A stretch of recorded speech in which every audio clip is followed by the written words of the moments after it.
To the Telegraph, Kate, looking at recycling.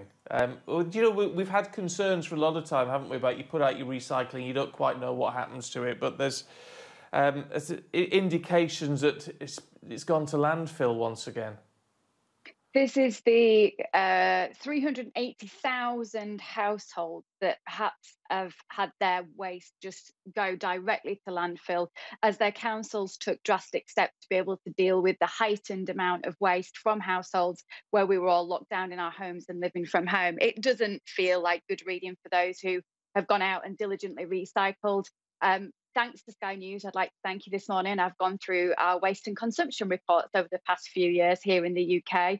And whilst there are active steps in terms of the move we're making to be more ethical and environmental in each household, and things like the carrier bag law, where we know we're being taxed in terms of not using excesses, I think we all know that in this pandemic, we've seen a lot of businesses, particularly in hospitality, for instance, use a lot more disposable napkins, cutlery.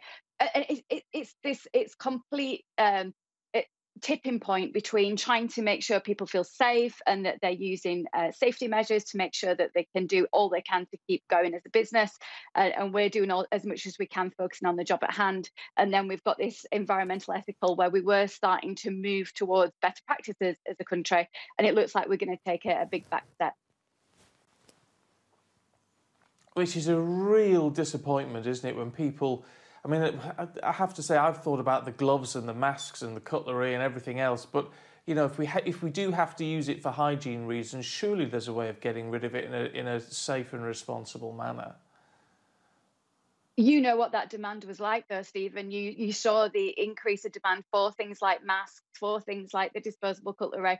And I think organisations, consumers alike have just made the choice that they want safety first. That's understandable. So they've taken whatever was available. And a lot of the times at whatever cost. We've got to hope that we do that return to normal in terms of the movement we were making, the positives we were making as soon as possible, and that we get some interventions to make sure that there are the materials that we need for the safety element that are also suitable for environment. But let's hope that this news about the landfill doesn't put people off doing the right thing, recycling. It can be a complete pain of a job to do, but we all know why we need to do it. Yeah, absolutely. I know Plastic Planet, the charity, they came up with some cellulose face guards. So they look like plastic, but actually they're biodegradable. We need more stuff like that, I think.